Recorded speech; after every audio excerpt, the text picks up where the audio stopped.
You're listening to the Back Home Network, presented by Homefield Apparel.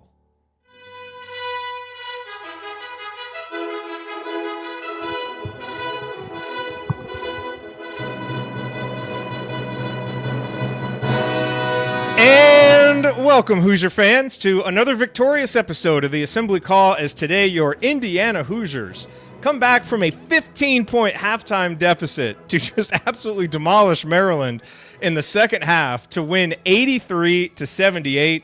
The win pulls Indiana to 16-13 overall on the season, 8-10 in conference play, and for now, out of the Wednesday games in the Big Ten tournament. But more importantly, 2 wins in a row for the Hoosiers over Wisconsin and Maryland, showing that there is still a lot of fight in this team yet. Wow, what a performance. We are going to break it all down for you here on this edition of the Assembly Call IU postgame show. Probably an abbreviated edition because, of course, the women are playing right now against Maryland. Mackenzie Holmes, Sarah Scalia's senior day. And so certainly if you were interested in the women's basketball program, go watch them. You can listen to this on the podcast later. But doing the work, we'll have their own podcast coming up here in about 45 minutes. But in the meantime, let's talk about that win for the Indiana men. And we'll start this show the way that we start every show, and that is with our Hoosier Proud banner moment. And for the banner moment, I'm going toward the end of the game. You know, Indiana built kind of that 12-point lead, and then Maryland chipped away at it. Jameer Young hits that three-pointer. Indiana calls timeout. It's 77-72. And what happened next over the next 2 possessions was that seniors stepped up and won the game, secured the game for Indiana, specifically senior guards. And this is, you know, these kinds of plays are what has been missing for this Indiana team. And it's what you have to build into your roster to help complement the superstars. But at 77-72, what happens? Maryland has the ball out of bounds. Anthony Leal is doing a great job of bodying up and trying to deny Dante Scott the pass that they want to throw to him in the middle of the lane. Jameer Young, you know, kind of tries to do a little pump fake. Trey Galloway doesn't really bite on it, ends up getting a deflection and a steal. Just a great kind of 2-man defensive play by those 2 guys, Leal and Trey Galloway, doing the little things. And then what happens as Indiana takes the ball down?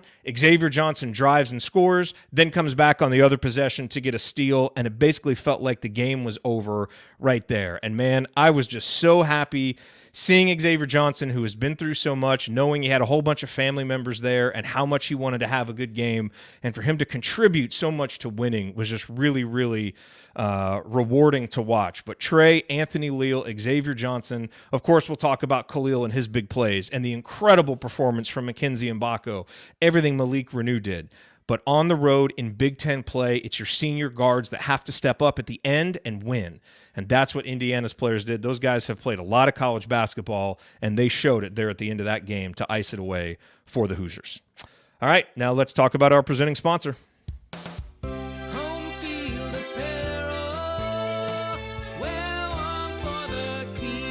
Our banner moment, as always, brought to you by our friends at Homefield Apparel, now in their 7th season sponsoring the Assembly Call, and the 3rd as the presenting sponsor for the Back Home Network. And ladies and gentlemen, Homefield Magic, alive and well right now. Went to the Indiana baseball game yesterday in Frisco, wearing my Mackenzie Holmes Homefield Apparel shirt because it is Mackenzie Holmes weekend here as she is playing her last home game. The baseball team came back from a big deficit and won. The men's basketball team came back from a big deficit and won. Let's get home field magic going. Who knows where this can carry us here down the stretch of this basketball season for both teams. But Home Field has the largest collection of vintage IU apparel that you'll find anywhere. And since IU is their flagship school, you know you're going to get more high-quality gear with unique IU logos that tell the great story of Indiana's past from our friends at Home Field. And they've got a really special, kind of March thing going right now where they're releasing a whole bunch of new items that are basketball related. There's jerseys and shooting shirts, which a lot of times I see heads up. Connor will, send us little heads up. I have not seen these. I don't know what that is, but I know I'm excited to check them out. But go check out our friends at Home Field Apparel. You can use our promo code HOME23. You'll get 15% off your first order. But whether you're shopping for yourself, for another IU fan in your life, or for anybody who's interested in college athletics, Home Field is the place to go. They have something for everyone. They have almost every school that you can imagine there. The website, homefieldapparel.com. Follow them on Twitter. Get on the email list. Get on their app. Make sure that you get alerts when new stuff comes out so that you don't miss out on it. Again, homefieldapparel.com. Wear one for the team. All right, well, it is time to move the ball, find the open man, and get some opening thoughts from the rest of our team. And, guys, I'm going to have to lean on you. As you know, I didn't get to watch the full game. I did get to watch about the last 10 to 12 minutes, which, from the reports I was getting, seems like the best time to have jumped in. You did it the right way. It's trust us. Apparently that was the right way to do it. But, Coach, let's go to you, Tonsoni time. What's on your mind after this Indiana comeback? One, it's nice to talk after wins, and having 2 wins in a row, it's really good, and a credit to those players. They do seem a little more relaxed and played in the last couple of games. But the key is really you're down 10 at halftime, but Indiana hit threes and got out in transition in the threes to stay in the game. They were very, very poor defensively in the first half, but the name of the game today was transition. Xavier Johnson did a good job of pushing the ball up and getting easy baskets and getting the flow going. Shooting the 3-ball, Mbako was catching and ready to shoot all night long. He wasn't hesitant. He wasn't just looking to drive the basketball. Leo has a 3. Cups has a 3 in the first half. Guards and transition basketball won this game, and we've been saying that all year long. And it's nice to have post players. And when you go to them, like Ware got going at the very end, got 9 points, but Ware was just totally struggle bust the first half. And then Renew, got kicked somewhere where we all don't like to get kicked, and he is out for 8 minutes. Ooh, right? Really? I missed that. Yeah, and he's out for 8 minutes. That. You took a knee, you're right. Yeah. So our best players, our best dominant scorers weren't scoring, and we're down 10, and it's frustrating. But we did things that we normally don't do, and it's some stuff that people have been calling for and at least kept us in a game. If we hadn't hunted those 3-point shots, if we hadn't pushed the ball in transition in the first half, we could have been down 20 the way Indiana was playing if we totally just kept trying to get in the post. So that was really good to see, and it continued in the second half, and Mbako just absolutely, I think, was the star of the game because his shots were so big, and then his aggressiveness driving the basketball. And obviously, his defense and all that, we can talk about that later, but really happy for that young man to have a struggling first half, fumbled the ball, turnovers, and then hitting shots. But again, it is style of basketball. These kids played, and they played loose, and that's 2 games in a row where it seems like the pressure has been taken off these guys one way or the other. And why that is, let's keep doing it, because you got at least 3 games left. It's better to play that way than to play tight and in one way all the time. It's better basketball, and that's why Indiana was able to win. It was a good matchup. It really was, because Maryland's got to score inside. They did in the first half. But it's an easier matchup, and Indiana beat Maryland twice, and that's why. But you got to take care of your matchups, and Indiana was down 15 or 16 at one point. So good game. Yeah. Good all-around game for the Hoosiers. Ryan? Yeah, it's just to clarify, you said they were down 10 at the half, or 15 at the half. It was 10, and then it went to 16 at the 7:51 mark. And then by the 8:51 mark, exactly 9 minutes later, was the last time that Maryland held the lead. So in 9 minutes, they came all the way back. But today, it was all about Mackenzie Mbako. Look, you won a road game. You got to be happy about that. I know Maryland's terrible. Kevin Willard might be the worst coach in the conference. I was wrong when he got hired by Maryland. He won at Seton Hall, and that's a really tough place to win. It turns out he was just really good. He was just good at Seton Hall. The last 90 seconds to not just be fouling Indiana constantly the way they shoot free throws and try and play it out. Like, what are you doing? So anyway, but it was a great job by Indiana. Winning on the road in the Big Ten, no matter who you're playing, is difficult, as we've seen over the years. And to come out and do this, especially to get down as big as they were, had a 15-0 run at one point. Just my advice to Indiana: how about don't get down by 16? Let's try that. And then maybe this is a 12-point. It's not sustainable. Against everybody, right? You cannot do that against everybody. Yeah. But no, to get, I think that the win against Wisconsin is legitimately a great win. And then anytime you win on the road in the Big Ten, it's a good win. So back-to-back good wins for Indiana.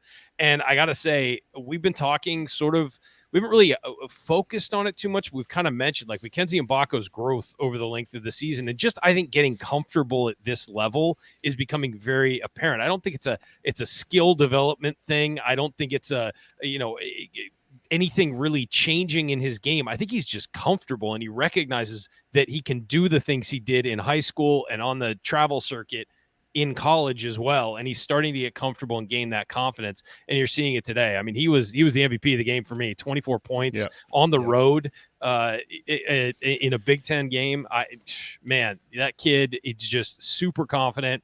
He moves better defensively. He's not a great defender. I don't think he'll ever be a great defender, but he moves better. He's at least involved. He'll block out and chase. He was blocking out and chasing rebounds. He only grabbed 2 today, but he was in it for a few of them. He was on the offensive glass too, trying to knock the ball around and things like that. I loved what I saw from him today in 34 minutes, and I think that he was the difference in the game for Indiana, because I didn't think Maryland had anybody to counter him on the wing. You know, you had a point guard and a post for them, and that's really it, and nobody to counter that wing scoring that he provided. So Mackenzie Mbaka was a story of the game for me today. When that 4-point play that he had when it was 66-62 was huge. I mean, that brought Indiana within 2 and just really felt like a huge momentum shift in the game. He's not thinking much anymore. He's just playing, and his natural ability is coming out, and it's really good to see. And we know how much natural ability he has. So when that starts to come out, it's apparent. And honestly, him doing that in front of 14 NBA scouts today is going to be very good for his future, quite frankly. Not bad. I mean, he scored like an NBA player tonight. Yes. You know, we've talked about how impressed we've been with the driving and, just getting inside, getting more free throws, and just how committed he's been to that. And today he spearheaded a solid 3-point shooting effort. Again, this is not going to be, the 2016 Indiana Hoosiers that are hitting 16, 17, 18 3-pointers in a game. But when you can go 7 of 16 as Indiana, especially against a team in Maryland that doesn't shoot it very well, and you go 14 of 17 from the free throw line, I mean, Coach, a little inside the numbers here early. When you make shots, the game is easier. And that was the big thing for Indiana in the second half. I was listening to Fish for a little while, and at one point they'd made 10 or 11 or 12 straight shots in the second half, which is just something that we haven't seen so much from these guys. But I think you guys are right. They do seem a little bit more relaxed, whatever it is, and whether that's, hey, Xavier Johnson's back. We kind of got all of our pieces here. He helps provide a little bit of depth so that everybody is a little bit fresher at the end. Maybe that's part of it. Maybe just coming up to the end of the season and saying, screw it. Let's just go play ball. Like, what do you attribute that, Coach, as you're watching this? Because this does, over the last 80 minutes, this now looks like, again, there have been ups and downs. Like, it hasn't been perfect all the way through. But this Indiana team now looks like one that no one's going to want to play in the Big Ten tournament if they keep playing like this. And, just making plays when you have to make them to win games, which is what we hadn't seen. I wouldn't go that far. We did get down 16. We did get down 16 at Ohio State, 2 teams that are going to be playing on Wednesday night. So I don't know that we're putting fear into anybody that's any good in the Big Ten tournament. But they're playing basketball. And when you do get down, you just let it go. What's going to happen? We take a shot and miss. We're going to lose by 20. You play better once the pressure's off. And I think this team plays better when they're down 16 because they're not trying to force the ball inside as much, and they're just getting out and going. And it happened at Ohio State. It happened here today on the road, and it's happening at the back end of the season when you're 14 and 13 and you're not going anywhere. Go play. Now, that should have been happening in November. Whatever the reason, whether it's the players putting enough pressure on themselves or the locker room or the coach, whatever people want to say, they weren't playing with this kind of freedom most of the season. They've just been doing it when they get down, they spurt and they play in spurts. And Coach Woodson has said it. They play well and then they don't play well. And usually it's start of halves and then they falter. And now recently it's been getting down for a half. It's just the inconsistency. That mental toughness is not there to play 40 minutes. And in these games against Ohio State and Maryland, they've had enough, helped by the other team as well, but they've had enough talent and ability and shot making to overcome some of those things and get a few wins. Yeah, I mean, the Ohio State game, to be fair, was right before they fired their coach. So who knows if they're in a good position if that happens. You still have to go out and win the game, and Indiana did. And again, today, I tweeted out, does Kevin Willard even make it to mid-season next year? But they went out and they won the game. And that's not like there aren't talented players on those teams that can do things. And they were able to shut it down. I think the defense tightened up in the second half was a big part of it for Indiana. And the other thing, they stopped turning the ball over on what felt like every possession. I mean, the first half, he had 9 turnovers. I could have sworn it was 12 or 13 because they were so loose with the ball, even on offensive sets where they didn't lose the ball. The guy would be dribbling, the ball bounced 3 feet from him. He's got to run over. The passes weren't crisp, things like that.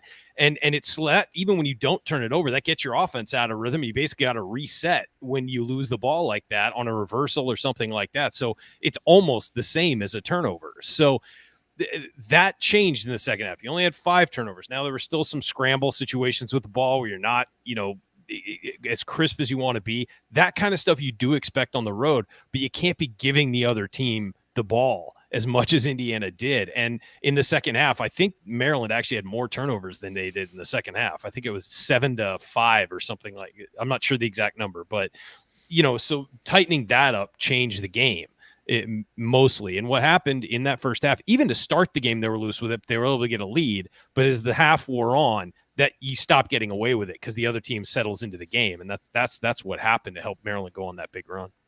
And you start getting confidence when you get out on fast breaks. You get stops and steals. Easy and you baskets. Get out on fast breaks. And that's where X was really good tonight. He threw that ball up ahead. And you had 3 or 4 times when we scored because of the flip ahead from X. And he was just pinpoint hitting people and putting them in position. Now you feel the game. Now you hit a transition 3. Now maybe your half court sets are a little bit better. And I actually thought Indiana started taking the air out of the ball a little too soon. Little too early. I thought the same thing. Like 2 3 empty we've been possessions. attacking, and then Indiana's Coach, better when they're on the run, hunting shots, and that even opens up the post then.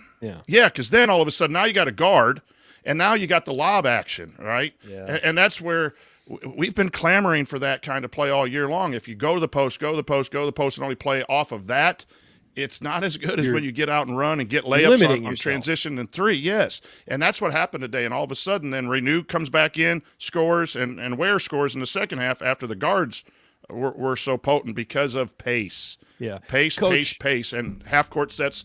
Were all right.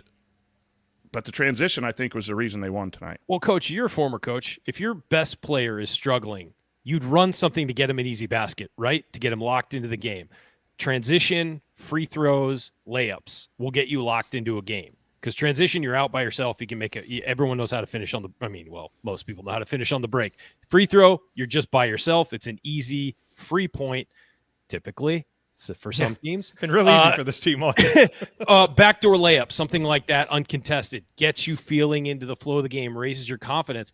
Once you start doing that, it's easier to lock in because you feel like, okay, now I'm in the game. I've seen a ball go through the hoop. I'm in the game, and you're not pressing to. You're not not pressing have a goose to get. egg, Yeah, you're not pressing to force something to go through the hoop. Like it's easy, and so that's what you do as a coach. You get them an easy basket. Hope they get into the rhythm. Transition does that for this team. I think the lobs do that for this team as well. Khalil Ware, how do you get going? They started feeding him a little bit over the top, and you saw, that huge dunk by Galloway. I think that helped Ware on, but that huge lob he got from Galloway really late helped him on both ends towards down the stretch as well, I thought. But think about this. Gabe Cupps hits a pull-up 2 that was really fading back. Then he gets a 3. He caught and was ready to shoot and hits a 3. Leo, ready to shoot, hits a 3. X comes in, gets a pull-up jumper and a 3. They were ready to shoot. And then Mbako in the second half, ready to shoot. We have not seen that. We had seen catch on the three-point line and stare inside, or catch on the three-point line and call someone out for a ball screen action. We haven't seen that. And so I don't think Cupps had a great game, but he got us off to a good start. And then X comes in, like the point guard position in the first half kept us alive with their play.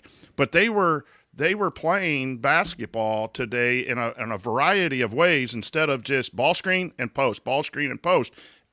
And they were able to come back against Maryland and win. I just think it's that simple.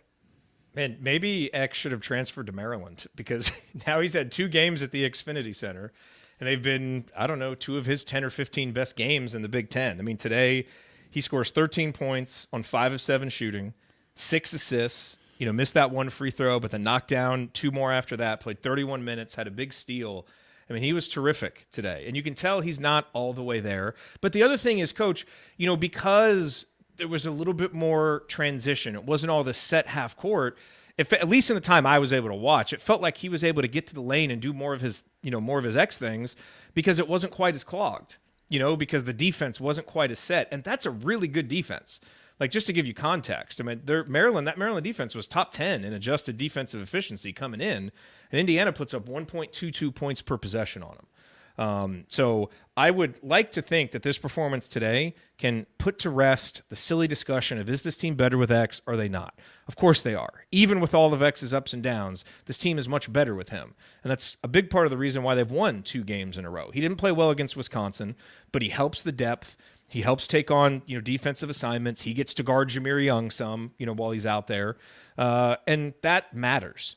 So, last comment here before we break, Coach, just your thoughts on this performance today from Xavier Johnson. Oh, I thought he was really, really good. And we know when we get good X, the team is better. There's no doubt. He just has not demonstrated in the 3 years that he could play 4 games in a row of good X or 5 games in a row. Maybe the Big Ten tournament there in his first year, you can go back. But he's been up and down, and I know part of that's been injuries, but the bottom line, he's been up and down. It's hard to come back from an injury and get started again. And so now this was his second game back, and you're starting to see some of that. But we've also seen him take himself out of games too. So tonight, I thought he was really a big reason, other than Mbako and Galloway, probably 1 and 2 for me. But X was right there. I mean, this was what X could have done for 3 years, but injuries have taken that away.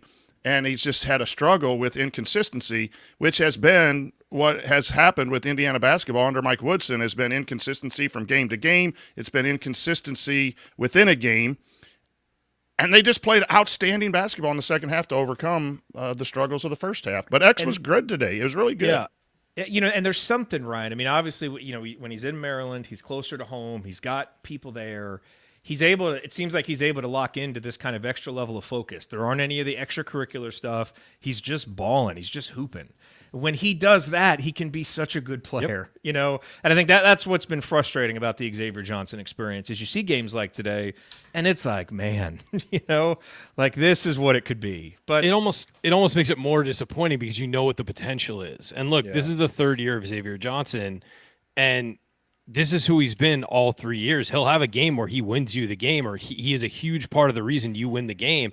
And then he'll have 3 games where you're like, what is that? Like, you're overly fouling, arguing with officials, you get a flagrant foul, the things where you're just like, dude, just cut that out of your game. Like, it's mental. It's not a physical problem. I mean, it's if you play and you go 1 of 5 from the field or something like that and have a turnover or 2, but you're playing hard and you're focused on the floor, I'm fine with that. You're trying, you're putting it in there. But what always derailed Xavier is the other stuff, talking trash to the other team, which guys do, that's fine. But when it becomes your focus, yelling at getting in arguments with officials, overreacting to calls, stuff like that distracts him and takes him out of the game. On one end, missing a layup and then going back down and fouling a guy because you're trying to get the ball back to make up for the fact that, but there are games where he doesn't do that. I mean, today, did you see him be distracted at all? No, it was about playing. It was about on the court. It was about attacking. It was about doing the things he knows he can do.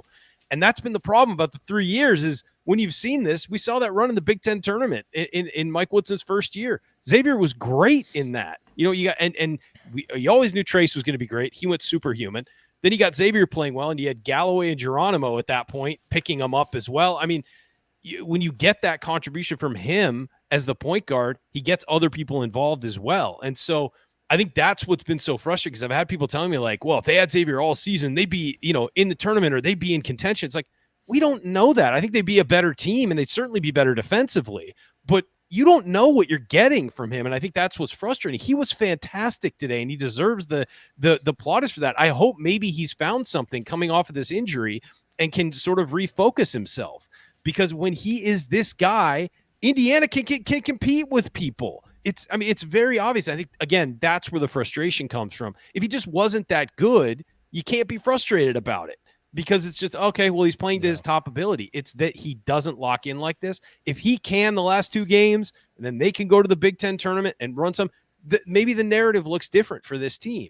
But can he do that? I really hope so. I do. I like when he succeeds. I like watching him succeed. He's a fun player to watch. So I guess that's where I am with it. Today was great. I want to see more. I really do. And look, sometimes the end of a guy's career coming into focus, nearing on the horizon allows them to kind of lock in to that extra level of focus because it's your last few opportunities, and he talked about it in his media availability, got emotional, talking about it, going home to Maryland and, the end of his career coming up. And maybe that's what we'll see down the stretch. If we do, and if it's anything like today, it'll be huge for this team because he's a huge difference maker. We all know that.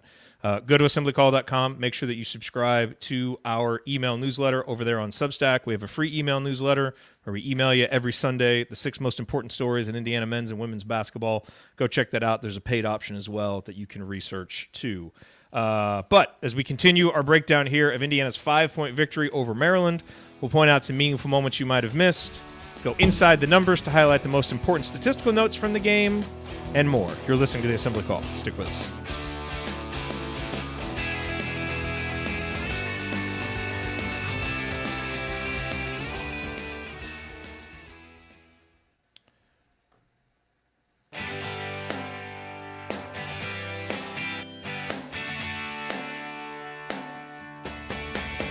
This is Jordan Halls, and I never miss a shot or an episode of the Assembly Call. All right, thank you, Jordan. You are listening to the Assembly Call IU postgame show. I'm Jared Morris here with the coach Brian Tonsoni and Ryan Phillips, and we are celebrating Indiana's 5-point win over Maryland, the second straight victory for the Hoosiers, a road win for the Hoosiers. Just an excellent comeback, a fun day of basketball for Indiana as the women's game with Maryland winds down as well, and we'll have an episode of Doing the Work coming up here in just a bit. But for now, it is the top of segment 2, and so you know what that means. Meaningful moments that you might have missed. That's right. Meaningful moments you might have missed, brought to you by our friends at Hoosier Ticket Project, where they help individuals and families experience IU athletic events in person for the first time through the generosity of alumni and fans. To learn more about how you can donate money or extra tickets to help create meaningful moments for other IU fans, visit HoosierTicketProject.org. That's HoosierTicketProject.org. Coach, I'm going to lean on you guys for this one since I didn't get to see a lot of the game. But the one that I do want to point out, and this was going to be the banner moment for a while, and Ryan, this may have been the moment that you referenced earlier, the lob to Khalil Ware. I think it put Indiana up 8 with Trey Galloway threw a great lob to Khalil Ware. He dunked it. But what I thought was meaningful was what happened after that play. As they showed Khalil running down the court, as they showed Trey backpedaling after the pass, there was some confidence and some happiness and some joy on their faces. You kind of saw Khalil, he kind of shook his head a little bit, like they can't guard me. Trey kind of pumping his fist a little bit with some confidence and some conviction. It's those little things that we often haven't seen from this team, especially on the road, especially in tight games. But they played, at least the part of the game that I watched, Indiana was playing with a swagger. And it was kind of nice to see. They looked confident. They looked together. There was, some enthusiasm together. And, look, what comes first? Does that come first and the good play comes? Does the good play come and that comes? I think it's all mixed in there together. But there's something about, Coach, you talked about it earlier. They get down, they throw caution to the wind, they just start playing ball. And that's what it looked like to me. And it was nice to see because I think that's been a big part of the frustration with watching this team is it's like you're playing basketball. Like, let's look like you're having fun together. Let's look like you have some confidence. And today, for the time I watched, they sure looked like they did. Well, the part you didn't watch was complete opposite. They were not locked in. They were not confident. It didn't look like it was bad in the first half, I thought. And I don't want to focus on that, but as good as the 12 minutes that you watched and when Indiana came back, it was equally as just gut-wrenching to watch, getting down 15 and no emotion and no fight. I was going to say my meaningful moment was hands down on closeouts. Maryland doesn't shoot the ball well, but they had a clear shot in the first half. And obviously that changed enough for Indiana to win. That's the positive. It changed their intensity on defense and so forth, turning Maryland over several times in a row. Some maybe would argue that Maryland collapsed or whatever else, but you gotta give credit to Indiana that they changed. But they can't play that way. It was the Ohio State first half. It was the first half was really a sad half, other than hitting some 3-pointers and what I thought was the guard play. But yeah, I thought just the opposite of what you said in the first half. That's the concerning part. If this team plays like you said, free and with confidence and with energy and with joy of the game, then their individual talents can collectively go together and play good basketball. And we've seen it at Ohio State. We've seen it in the second half at Wisconsin. We've seen it. But you can't just play 20, 24 minutes and expect to win 2 more games the regular season and 4 games in the Big Ten tournament, which are what you're going to need to go to the NCAA tournament. We haven't seen it all year long. We've seen enough in the last couple of games to win a few of these things, but that's got to change, in my opinion. Yeah, I think you have to look at who they're beating, and that too. And it's like it's a baby step. It's a positive move toward the best win they've had this year is Wisconsin. I don't think that's a question for anybody.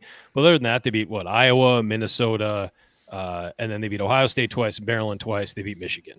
Those teams are Minnesota may be an NCAA tournament team, and that's absolutely true. And they're going to get a chance to play them, at the barn, and we'll see how that goes.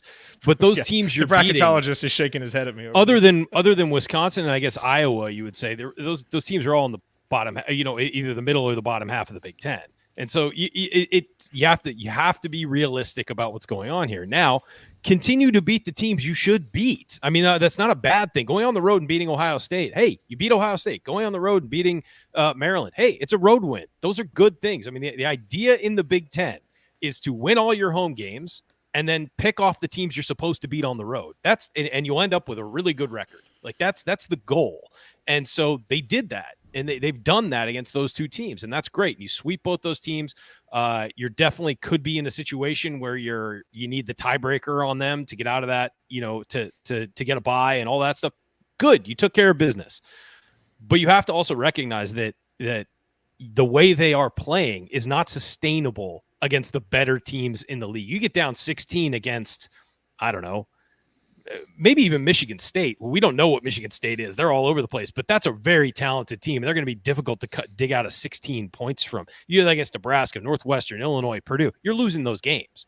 And so you cannot put yourself in those holes consistently. You're walking a tightrope and you're just asking to be knocked off of it. And so that's the concern of this game is getting down that far to a team that is not good and not well coached. You can't do that. You're putting yourself in a hole, and then maybe this is a degree of difficulty team, as Coach was saying, where you get down by that much. All right, who cares? Let's just go play, and it works out for you. Well, find that attitude earlier in the game, please, just for your own sake of having to work so hard to come back, and for shortening our lives with those performances. But so I just think we have to be realistic about what's going on now. Maybe these 2 back-to-back wins get you in a place where you're sort of like, okay, we've got some confidence to carry through. Let's, sort of play more free as we move forward. Maybe that's the effect coming of this. I would hope so. I mean, guys, I hate doing this show after losses. I love coming on here after a win where we've got, we can be realistic and have some negative points to talk about getting behind 16 to Maryland and all that. But the good stuff outweighs it. I love seeing a guy like Trey Galloway in his senior year going off like this, and Xavier Johnson. Like, this is fun. It's way more fun. So please, I just pray that this team is figuring something out. You got a chance to finish 500 in the Big Ten if you just win out. Win these last 2 games that are both winnable games. Win them, finish at 500. You feel better about yourself going into the Big Ten tournament. And then all the pressure's off because nobody expected that from you. And look, a lot of this is contextual, right? I mean, we're really happy, and this seemed like a really big win for Indiana because of how the season has gone. You're trying to meet the team where it's at right now. If this was an Indiana team that was competing for, a 4 or 5 seed coach that we were looking at making a big tournament run, we'd probably be lingering more on the things that went poorly in this game as harbingers of, hey, this could really hurt Indiana coming up. We kind of reached this point in the season where it's like, okay, there's 4 games left in the regular season. There's a Big Ten tournament. We could lose out. That was kind of the feeling heading into this. And so you come into it with a different mentality. And so you guys have done a good job explaining that. But I will, in the future, I think I really want to try to do this thing where I miss all the bad parts of the game and then just show up and watch the good stuff, because it's a much more enjoyable way to be. I guess I have to go back and watch the first 20 minutes later on tonight. Don't. Just stay with your level of enjoyment. I have to at least see it. It was so happy. It was so much better. All right, what other meaningful moments stood out to you guys? Jared, sorry, I was muted. When you watch it like sped up and just put some like carnival music on in the background. It'll make it way more entertaining. Yakety sax. Yeah. Yeah. The meaningful moment is, I do think Indiana's running better stuff now towards the end. And it pains me that it wasn't done earlier. The double ball screen to the strong side is a really nice action because you have a couple shooters or at least a couple threats on the strong side, and you now mess with the tag guy. If the tag guy goes with the three-point shooter, you have the lob, and that was that big play. They didn't know how to tag that because there's only one guy on the weak side coverage. I thought that was good. I thought it was really good. The cross screen X got the not intentional foul, but the foul on. Should have been a basket for Ware. But again, Ware had been struggling. Even at the 13:30 mark, he has a really bad turnover on a rebound that he just kind of flipped to the guard, and luckily Maryland didn't score off of that. Ware had really been struggling for 27 minutes. And then at some point he got the fast break layup before that Euro step dunk, but they then ran a cross screen for him. And again, that's how you go into the post, is when he's been doing something, you see an advantage, and then it wasn't just a post up, it was action, and we got a foul out of it and got underneath. But I thought that was an interesting play that and then X's steal. I know we all saw it, but it was just so meaningful. When he just went in and ripped it away. And then took off on the other end, that was like game over. Like, we're going to take it from you. We've been taking it from you for a while now. Now we're going to go put the game away. I thought that was huge. Yep. Ryan, any other meaningful moments for you that you want to? No, share? I mean, that 15-0 run, I know it's not something anybody missed, but just the ability for Indiana to lock in and I think the most important part while they were outscoring Maryland was just the defense.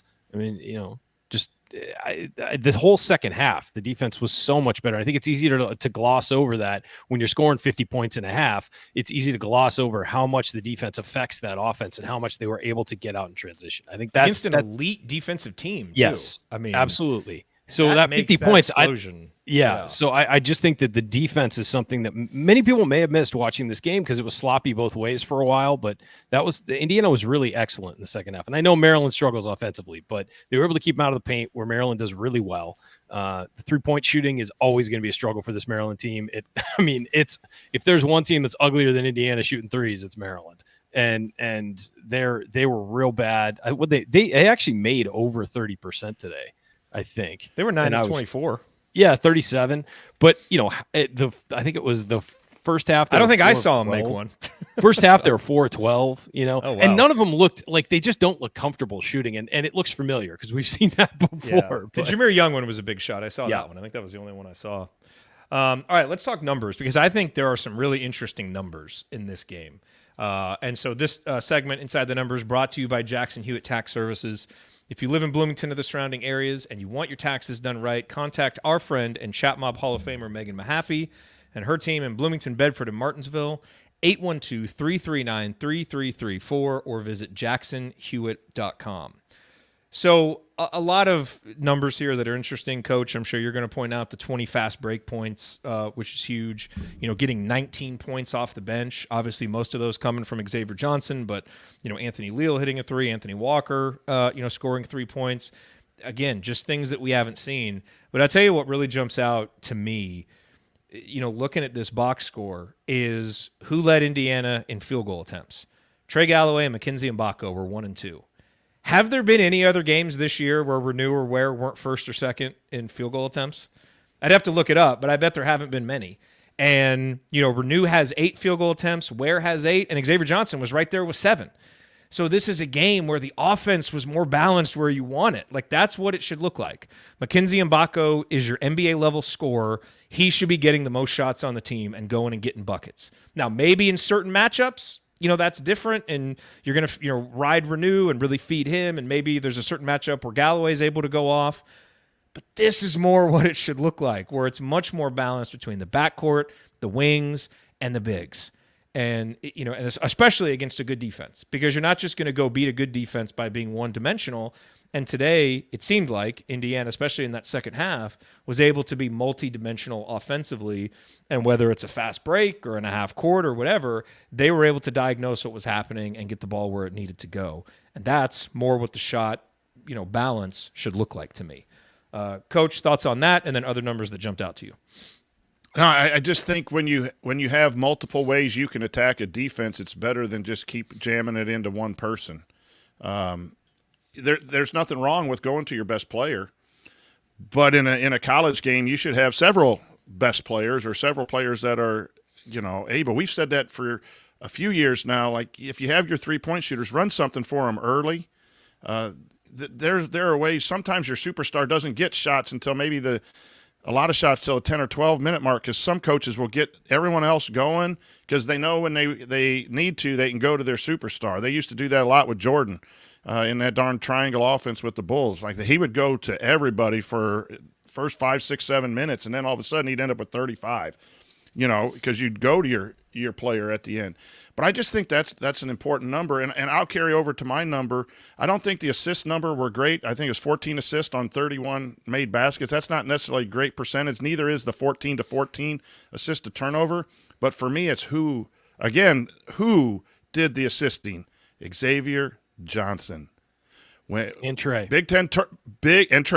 Big Ten tournament, Xavier Johnson. I remember 7, 9, 6, something like that in those 3 games where they really competed. He was scoring, but he was also looking to get players. And not only that, the hockey assist, I don't know how many he got on those pitch aheads, was very important. But when you have 2 playmakers who are looking to assist as well as score and not just force up really bad shots in 2 people in the lane, which Indiana has done a lot of, out of the post and out of the guards. It's like, go make a play, and I'm going to go through 3 people, and I'm just going to shoot it because that's what we're supposed to do. When you share the sugar, Steve Lavin, share the sugar, you're going to be a better basketball team. And even though it wasn't great numbers, I just think that the mentality was there to get out and go and share the basketball, which is better college offense. Agreed. Yeah, and to your point, Coach, in the first half, Indiana 6 assists, 9 turnovers, along with only 1 block and 1 steal. In the second half, that was 8 assists, 5 turnovers, 3 blocks, 3 steals. Better decision-making, ball moving more disruptive defense, all the things that this team has to do to win basketball games, and you saw it there in the second half. Ryan, numbers that jump out to you. Yeah, well, here's a funny one. Indiana points in the paint, 30, Maryland 36. I mean, they got beat in the paint and still won the game. And the reason why is they hit couple threes. I mean, they had 2 fewer threes than Maryland, but they were 14 to 17 at the line, which is 82%. And Maryland was just 9 to 10. So they outscored them by 5 there. And what's the final score? 5 points. So yeah. I think that is right there. And the other thing, Coach, you said about those assists. Well, they scored a lot off of drives, and so you're not going to get an assist on a drive if you go from the perimeter to the paint. So I think that that negates some of those assists of moving the ball. But I think if you watch the game, sometimes the box score doesn't always tell the story. I thought the ball moved pretty well for Indiana today. When they weren't fumbling it. I thought that it actually moved around with a pretty decent pace. And I think the other thing is Khalil and Malik both had 2 blocks. So Malik, playing some defense in there as well when he wasn't, hunched over on the ground from the pain in his midsection, we'll call it. But yeah, 32 rebounds to 26 as well. So they're winning the rebound battle more often we've seen the last couple of weeks. When you're moving the basketball, you might even get more drive ability because you're passing that one more and you get a bad closeout, you drive. You don't get an assist on that. Nope. But the mentality of 6 and 4 from your 2 lead guards is fantastic. I want to point out something Jeffrey Wang says in here, and I think it's really key to this Indiana basketball team. And he mentions it about Xavier. He says when Xavier plays as a disciplined player, he can really help this team. Totally agree with that. He just needs to play a bit more disciplined and under control. And, Jeffrey, I'd say that for every single player. Yeah. Renew doesn't need to try to score between 3 or 4 people. Galloway doesn't need to try to spin dribble in the lane and jump up and do certain things. Walker doesn't need to go crazy and shoot. And this team has lacked discipline for most of the year. That's why we're sitting at 16 and 13 and 8 and 10. And, again, without going any further than that, I think that's a very astute comment because when X is disciplined, he is really, really good. But so is every player on the team, and I don't think that every player has been disciplined and enough to make enough plays to play 40 minutes of basketball. They've done it in spurts, and that comes, you got to emphasize that and demand it and hold people accountable, and you'll get more of that. I think that's just a really excellent comment comment. I mean, stick a pin in that because that's the story of the season in a lot of ways, So excellent points all around. All right. Coming up here in our final segment, we are going to hand out our game balls, our Hoosier Hustle Award. Then I have a lingering question that I want to run by you guys, and I'm curious how you're going to answer it. And we'll look ahead to what's coming up for Indiana. That's next on the Assembly Call. Stick with us.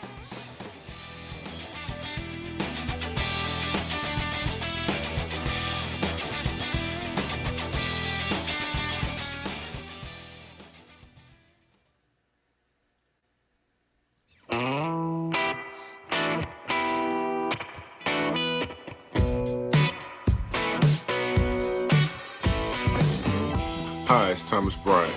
What's the only thing better than being Kentucky in the NCAA tournament? Celebrating it with friends afterwards. Join Jared, Andy, Ryan, and Coach after every IU basketball game. Go Hoosiers. Thank you, Thomas. You are listening to the Assembly Call IU postgame show. I'm Jared Morris here with the coach Brian Tonsoni and Ryan Phillips, and we are breaking down Indiana's 5-point comeback win at Maryland today.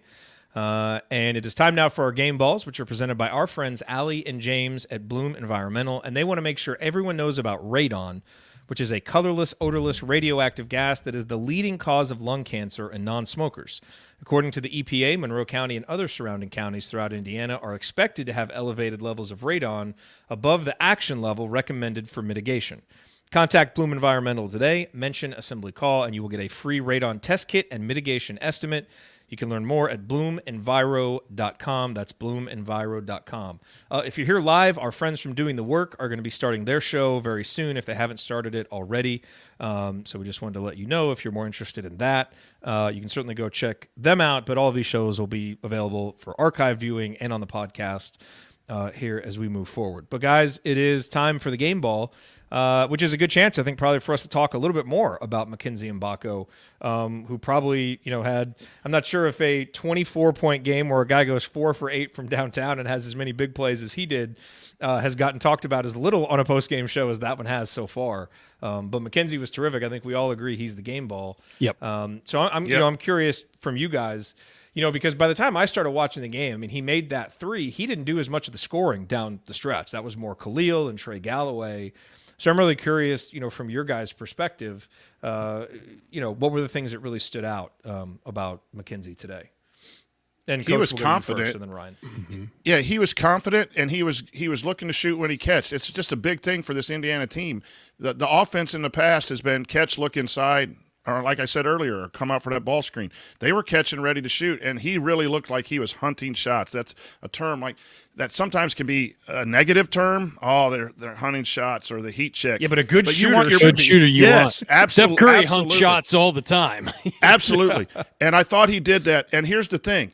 When you hit shots like that and you stretch the floor, now that opens up the inside. So he'll go without time scoring. But you go inside, outside, you play that game, you go to the hot hand and get him 2 or 3 shots, and then the defense has to make an adjustment. Now you go inside. It's not all one thing, one way only with one person. And Indiana benefited from multiple players, X-drive and fast break, then some big threes from Mackenzie. But his ability to score and then drive, and I really liked his missed dunk, because it showed an attitude of going to the lane, and I'm going to throw it down like an NBA player. Now, I wish he would have, made it in the first half, but he's been aggressive driving and getting to the foul line. He was fantastic, and sometimes those things don't show up in the stats. That now that the floor is spaced, and we've been talking about spacing for 8 years here in Indiana basketball, and we saw it for about 7 or 8 minutes, 10 minutes of the time you watched, Jared. Maybe that's why I feel so happy after watching that. Yeah. It's like, well, I tuned in, and this is what it's supposed to look like. Yeah, what's going on? No, he had 18 in the second half, Jared. So the fact that you missed a lot of his scoring should tell you what you need to know. He brought them back into it. A lot of that scoring was early in the second half when Indiana looked beat. It looked over, and he had 2 threes in a row at one point to give them a chunk. He drove in, got fouled a couple times, went to the free throw line. He just was active offensively, and it was confident. Yeah. It was just confidence, and he was ready to shoot. He was ready to drive, ready to attack. He played all 20 minutes in the second half. And was plus 15. In the first half, he was minus 5. Just a guy who. It's really funny. They only played 7 people in the second half, and Gabe Cupps got 1 minute. So it was really 6 people. And I think Gabe did he start the second half and got yanked immediately? I think because he got driven. Yep.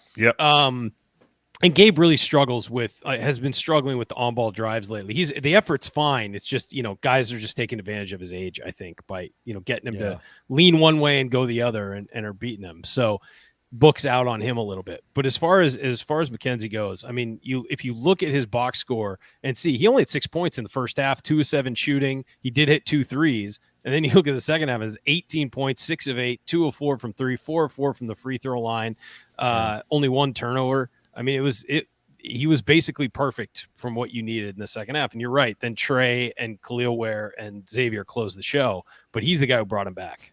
It's interesting. I mean, I think when McKenzie got here, we all assumed, okay, he wants to be a one and done. He straight up said that, and we kind of expected it. Then he kind of struggles, and it's like, well, could this guy benefit from another year in college? And then he goes and has this performance in front of, as you said, 15 NBA scouts. And so, look, I want the best for him. Yeah. I think if that ends up, being what happens, great. But it's just, it's kind of interesting that's kind of been a conversation. But he starts playing more like this, and NBA teams are going to start saying, okay, this is more the guy we thought we were going to see at the beginning of the season. Yeah, because that's offense that'll translate. Yeah, and I think I've seen a lot of people be like, oh, I hope he comes back. I hope he does what's best for him. And honestly, and you know what, guys in the NBA playing who went to Indiana is good for Indiana. It's free advertising for the program. And when they come back and they work out at Indiana and see their old teammates and whatever, and it's on social media and gets shared around, that's great for Indiana. And it will be for not as great as having them in uniform. I mean, but I'd rather have one Jalen more season uniform, versus and so look, it's great to have them. It'd be great. Look, I would love for he and Ware both to come back. You know what I mean? But yeah, selfishly. But at the same time, you want to run this back? Yeah, no, just those two. Some minor cheeks and changes need to happen. I think. I love the enthusiasm. I love the enthusiasm right after a win. It's great. Yeah, but I just think that those guys it is a billboard for the program having those guys in the NBA. No, you're right. All right, as we head here down the stretch, Khalil Ware leading the team with 10 game balls, Malik Renew with 8, Mackenzie Mbako with 5. And now let's do our Hustle Award.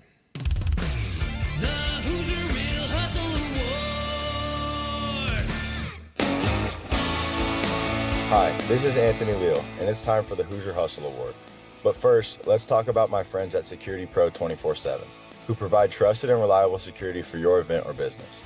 From Bloomington, my hometown, to Evansville, where Coach Calvert Chaney grew up, and everything in between.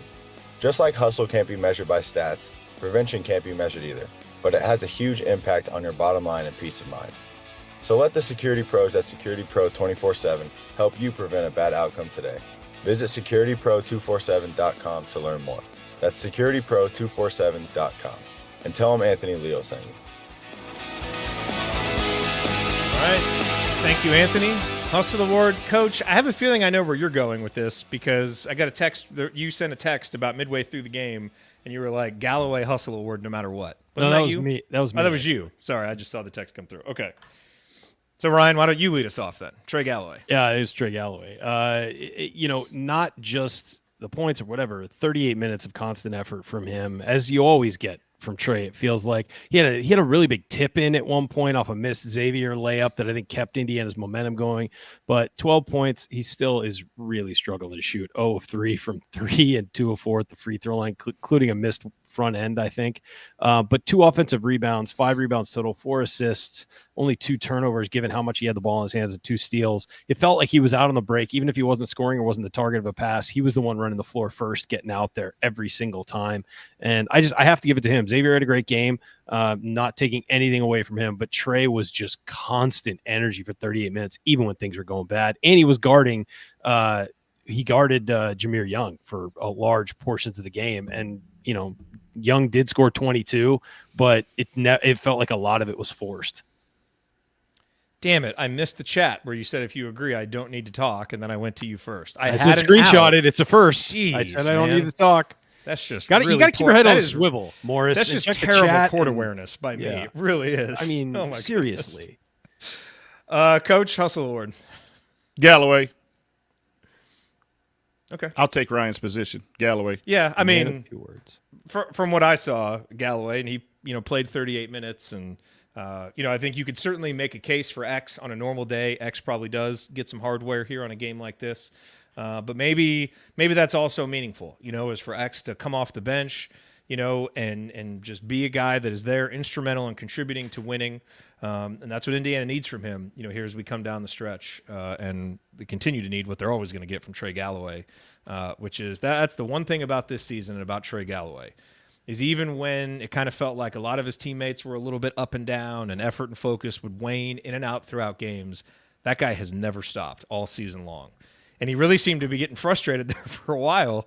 But now, these last 2 games, it's been rewarded, and his teammates are stepping up and helping him out. And that has been great to see.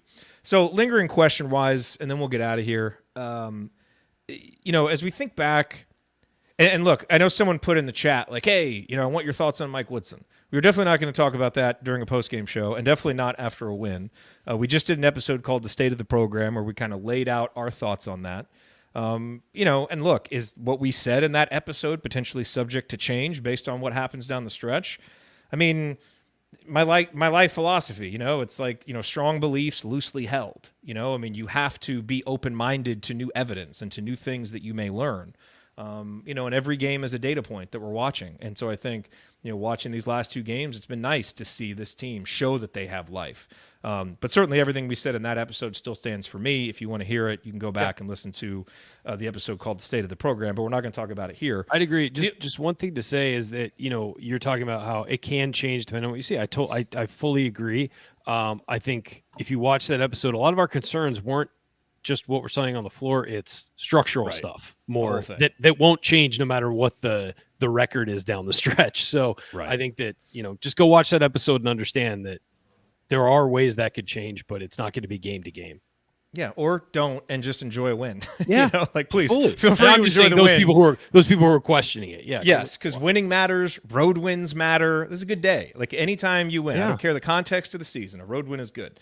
But here's my question to you guys, which is, you think back to the offseason, and no one expected Indiana to be as bad as they've been, right? We all agree on that. But the one thing that we did talk about is this is probably going to look ugly for a while, and it may come around late. Now, by late, we meant more like January and February, so the team was, maybe competing in the Big Ten and hadn't dug as big of a hole.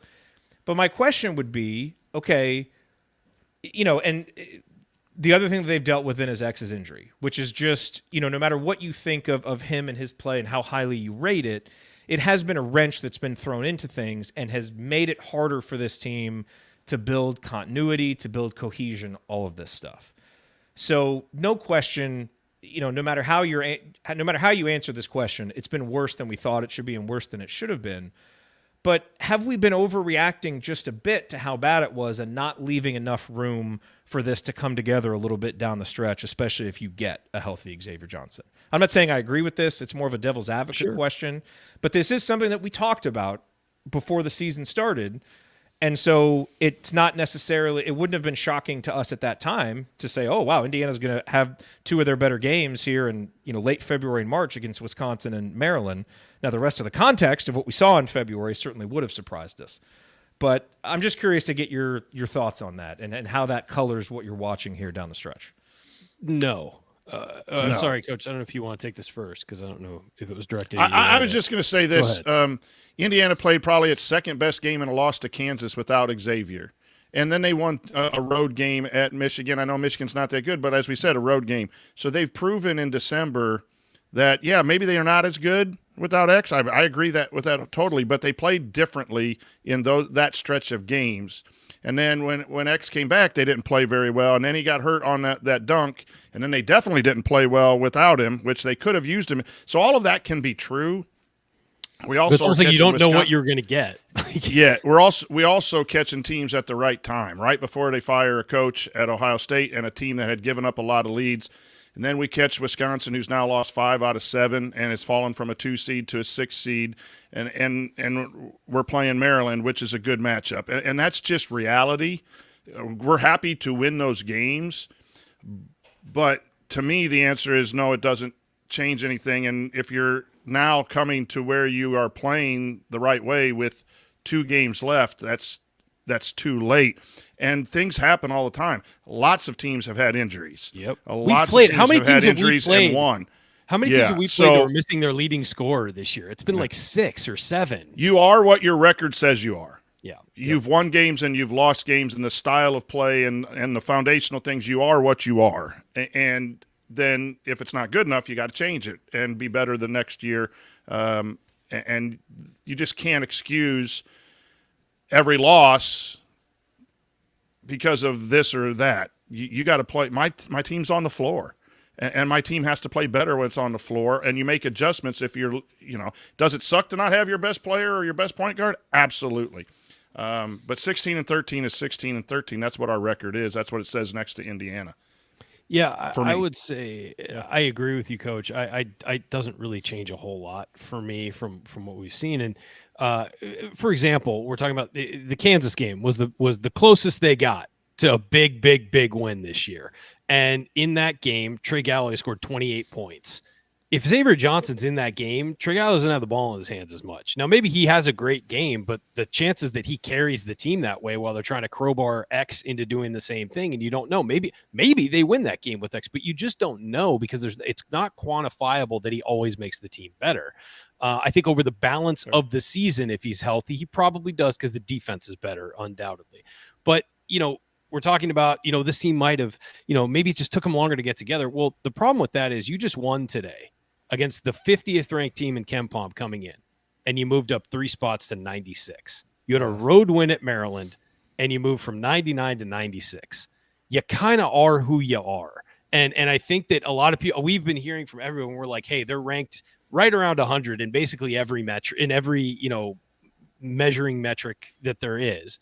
And we've had people, the analytics don't tell the whole story. It's like, when they all tell you the same story, it's probably pretty solid. And this is about a 95 to 100 ranked team this year. If you're now at this point going to try and tell me, well, no, they're way better than that. They're just, it just took them a while.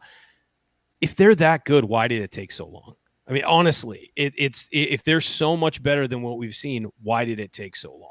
And the reason why is because they're just missing key things that you have to be able to do to win basketball games now. They're missing just defensive discipline all year long. I mean, they're ranked 110th in defense. You add Xavier Johnson, maybe it bumps you 15 spots, but it's not bumping you into the top 40. Offensively, you get Xavier Johnson, you're not moving up 30 spots. He might help you game to game a few times, but he's not. So it's just the team has talent. We've always known that this team on raw talent is actually kind of loaded. It's the problem is that a lot of the talent's in the front court, and then you don't have consistent perimeter play. And guess what's most important in college basketball these days? Consistent perimeter play. And that's what you're missing. And so you're missing the most important element that makes you good. It's defensively stopping the drive and offensively being able to get into the paint and mix things up with your guards and make shots. And Indiana doesn't do either of those things particularly well on either end. So that's why this team's not been good. And we all know it. We've all watched it. Unfortunately, had to watch every single minute of this season. And while there have been some great moments, and it's been really nice watching some individual guys improve and, prove to the world they are who we originally thought they were, it's still just not enough. And it's okay to say that. And maybe they get it together and go on a miracle run. Teams have done that before. But that they haven't really scored a massive win this season. Beating Wisconsin at home, nice, but they've looked bad lately. Winning at Ohio State and Maryland on the road, nice. But those aren't great teams, The thing with the Wisconsin win is in a good Indiana season, that's just a ho-hum. Yep, it's just a win. Business. That's like this season, Iowa. It was like, oh my God. Yeah. That's the difference. Yeah, and that's the thing is we came on here after that show and we're like, yeah, it's great. They got this win. And you're right. Normally beating that Wisconsin team's like, all right, hey, they did what they were supposed to do. Win at home. Maybe beating Wisconsin is a little bit more than a ho-hum, given how much they beat us, just to give them some respect. But a perfect example would be Iowa. Iowa's, middle of the Big Ten, has been good this year at times, and you beat them, and it's kind of like you beat them at home. That's what you're supposed to do, and so, I think and the 16-point deficits are worrisome too. It is, and it makes the wins feel like when's that going to run out? Like you can't win every game. You get down 16 and play bad for 26 minutes, and then play a heck of of a 14 minutes, and then the margins of defeat that have happened with this team too. Yeah, we want to win losing to Purdue as many is games one as we thing. can the rest of the year. If they play like they did when Jared watches, we might win 2 or 3 more. But a perfect example is the Purdue game. It's a rivalry game. You never know how those are going to turn out. But to lose the way they have against Purdue, it's like Purdue's a really good team this year. They're fantastic. They're beating the brakes off a lot of teams. But it's your rival, and to not really be competitive it says a lot about the pride in the program and all of that stuff at the moment it happened. So, but look, if they go to the barn and beat Minnesota and look like they did the second half, we can start having some conversations about this maybe looking different. But you have to get there first and play consistent basketball. Yeah, 2 wins against teams that are struggling doesn't turn the season around. It's nice, and we're happy about it, and I love seeing this program win games. And I'm very glad that there's zero chance that they'll end the regular season at 500 or below. Yeah. But it's let's be realistic about what we've seen and hope they build on it. If you build on it, great. But we'll see. No, I'm with you. I mean, I asked the question more as devil's advocate because I can imagine someone listening thinking about that. But I'm with you on all the answers that you guys gave there. Jared, I'll just add one thing. If you want to twist it towards some positive, it does seem like there have been some changes in offense that have gone down the stretch. And so if you want to be optimistic, and we see a few people in there wanting to be optimistic, maybe that's a sign that some conversations are being held about style of play and other things that have been deficiencies within this program. I could maybe find that in the last 3 or 4 with some of the offense, the transition, the freedom to catch and shoot. We don't know if that is happening behind the scenes or that's just guys saying, hey, we were 14-13, season's over, we're just going to go play, and they played a little more free. That could be that too. We don't know. It's better.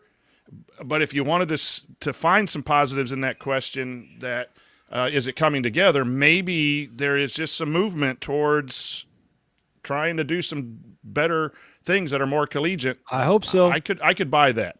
I could actually buy that. I think that the negativity around the program has got people thinking that like our preference is to do something else. It's like, no, our preference is for Mike Woodson to turn this around and be the guy. Yes. Like that's the preference. I don't want to do another. That would be ideal. Yeah, that's what we want. We want this to look different. Like that's what we're pushing for. We're not pushing to get rid of another coach. Nobody wants that. But we can't blindly follow a guy because we like him because he played. We're objectively telling you what we're seeing, and nor are we rooting for our own takes. Let me say we were wrong. I would love to be wrong. I was wrong. I would love to be wrong. Like we're not. I don't think any of us could be accused of being super hard-headed when it comes to admitting we're wrong. I think we all have. I mean, I'm probably the worst, but I admit it. I've long admitted when I was wrong. I love. And I don't know. I was wrong. I'm going to defend all of us.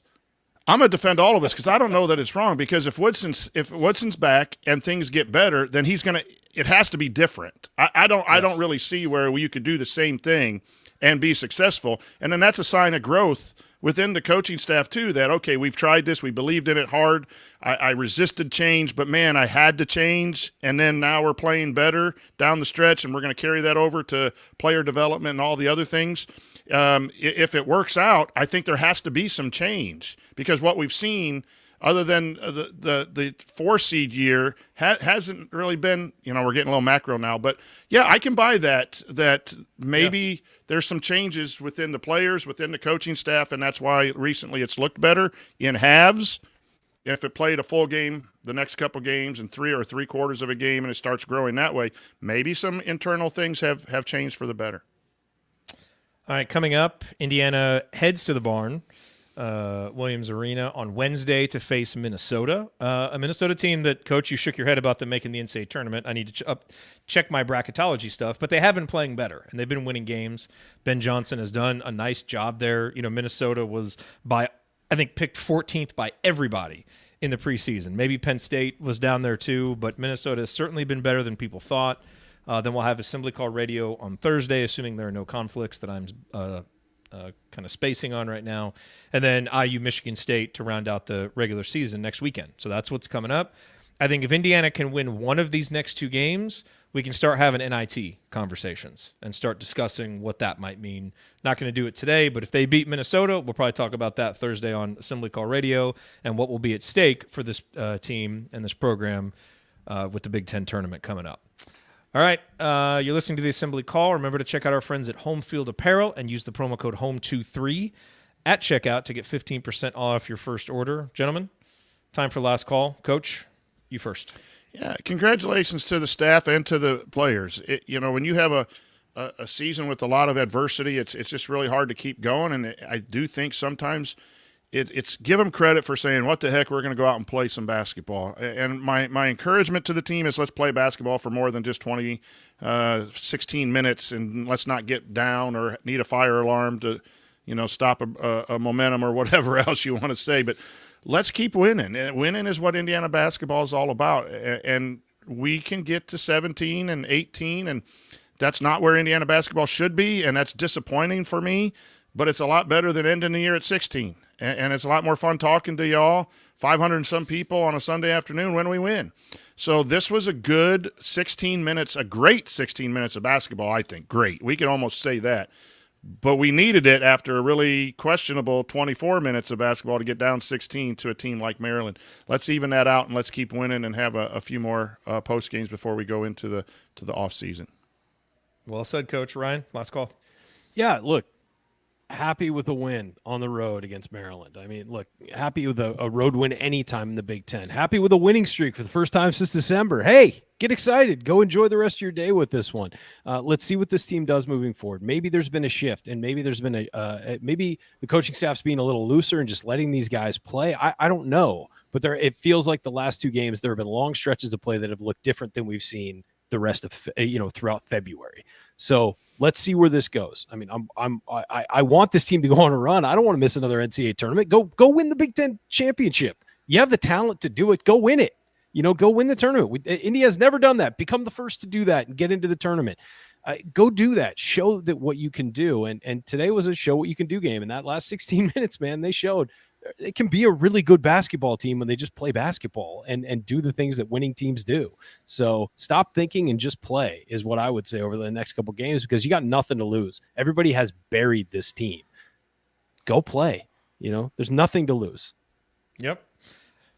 Excellent last two games for Indiana. Excellent results. Not always excellent basketball, but excellent results.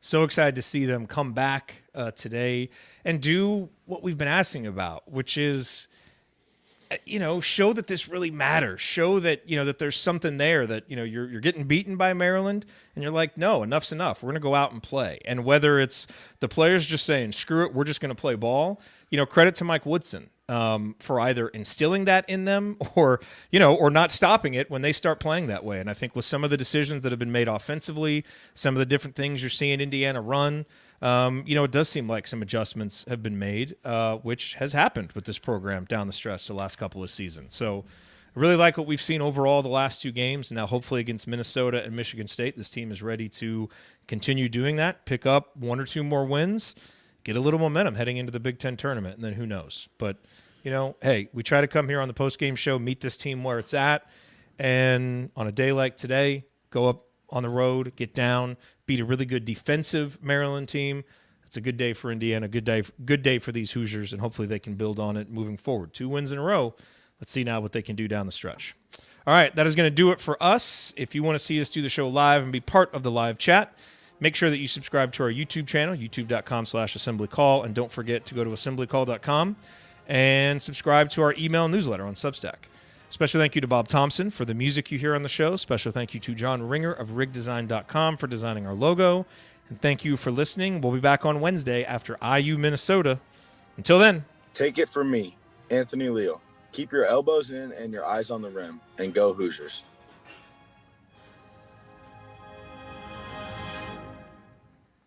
I think they've gotten enough show.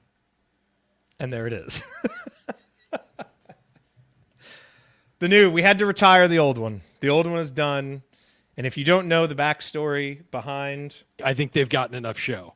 Go listen to the end of the IU Wisconsin game, because those moments just have to happen organically. That's not what it was. It was from the 2-hour State of the Program show. Oh, it was from the State of the Program. Yeah. You're right. It was the State of the Program. After 2 hours, You guys had gotten enough show. I'm sorry. That's awesome. I love winning. That's fun. Yeah. That is fun. All right, Coach. Oh, we get to go to the barn. Everybody's favorite. What time's tip-off of that one? Okay, I will say, though, some of the bad feelings about the barn are fading a little bit. Like, we've had some better performances there. TJD and Race kind of exercised some of those over the last couple of years, I think. They certainly helped. Ben Johnson, he's doing a good job up there. Late 8 o'clock. But 8 o'clock Central, 9 Eastern. 9 Eastern. But, yeah, Ben's doing a good job. I've been impressed. They have the 361st worst non-conference strength of schedule, and they're 18-11. Like, they're not making it. They're 77th. And Indiana's got to win the tournament. They're there's 105th in the net. Well, I got a question on Delphi brackets after the win. What does Indiana need to do to make the tournament? Win the Big Ten tournament. I hate saying that, but yeah, no, I mean, you beat Maryland, who I think was 50th in Ken Palm, and you moved on the road. You won that on the road, and you went from 99 to 96. Like, it just tells you that how little those wins are worth at this point. You've got to beat Purdue. You've got to beat, you have to beat the top teams on your schedule, or it's not gonna make a difference. Yeah. So, you go and then you look at the last two. It's like you said, Coach, it's Maryland and Michigan State. It's not a top 10 Ken Palm team, or top 10 metric team that's going to give you a huge jump. It's really not. I mean, if you haven't beaten tournament teams, why would you be in the tournament? Exactly. That's the thing that matters. I mean, you got to beat other tournament teams. I didn't realize the offense and defense were both so lowly ranked. I knew they were low, but I didn't know they were over 100. And offense moved up to 91, and the defense is at 110. I mean, although, the way they played offense in the second half, that was like top 20 level stuff. That was a great stretch. But the key for this team, as always, is being able to back it up and do it. Yeah, they do have the 13th strength of schedule on the season. Indiana? Yeah, I think so. So I have a question, guys. Here's an interesting question. Would you say that Indiana should always schedule like they did this year, or should they maybe take one of those tough games out? And maybe go with a 150 team or something, or do you think I think so much of it depends on the team that you have coming back, and there's a lot that goes into that. But I mean, UConn, Kansas, Auburn last year. It would have been better this year for us to be playing teams more in the 25 to 40 range, as opposed to like top 10 level teams. But especially when they played them. But some of those games were scheduled 2 years out. That's and true. You're thinking, okay, Mike Woodson's, but that's why there's such frustration in year 3. Because you should be hitting a peak and hitting a crescendo, not bottoming out. And we talked about that a lot. So I think the scheduling question. I'm just wondering about scheduling, like in general. Yeah. Would you like them to place 3 top 10-ish teams, or do you want them to go with aim for maybe 1 or 2, and then just not have the 350 level team or 300 level teams, but have some mid-range teams? Here's the thing: Michigan State's making the tournament. They have 12 losses. Why? They have the 20th best non-conference schedule. Sometimes I think they overschedule for their teams, and then they rack up some losses to some good teams. But they're going to make the tournament this year. Now they're at a level of a program. You could argue they're at a level, and blah blah blah. That Indiana's not right. It's just we're talking. You want to make the tournament, you can't be in the 200s and 300s, unless you win the big games. And you got to play the big games non-conference in order to do that. It's just it wasn't a leading Nebraska's question. running jeopardy. Northwestern could be in jeopardy this year, and they've had some really big wins. Why? They didn't schedule anybody. Yeah. So, and it wasn't a leading question. I'm genuinely curious what you guys think the strategy should be, because it changed. Because every school, every conference seems to have a different philosophy on it. And I was just wondering, is it best to be somewhere in the middle or way more on the extreme of playing the toughest teams side of it? I guess the other thing is you got to be competitive in those games against the good teams. That's if you get blown out, it doesn't help you at all. Because we were all excited when those games were scheduled. But if all you got to do is have a good you're going to get boat raced in all of them. Okay, well maybe we don't want to be. Here's the other thing: boat raced by your rival twice doesn't help either. Right? You play Purdue close, maybe it helps you. You got to also play the teams that are the 7 that aren't tough teams. You got to play them above expectations. Yeah. And again, that goes back to the Xavier Johnson conversation. The first 6 games Indiana didn't play above even near expectations with Xavier Johnson at full health. Some Some of those were rough. I thought Indiana's schedule was really good this year because it had really top and it had some good mid and it had a couple easy ones. But boy, Indiana didn't play well at all in the non-conference against anybody. They barely beat the bad teams, got blown out by the good teams. Yeah. They needed one of those. And you lose competitively, it's better to. I mean, Michigan State goes into Purdue and loses by 6 and moves up 2 spots in the metrics. Because you played the top team very competitively. You were expected to get beat by 14. You went in there beat by 6. Now you move up. So I'm not afraid of scheduling. I've heard people, I get this all the time. Well, margin of victory shouldn't matter. It's like, well, it does. So, you got to plan for that. Whether that's right or not, or whether it should just be win-loss or whatever, like, it matters. So go play like it matters. I mean, doesn't make a difference. All right, gents, let's get on with our Sunday. All right. Thanks for being here, everybody. We will talk to you all next week. See you all. Later, guys.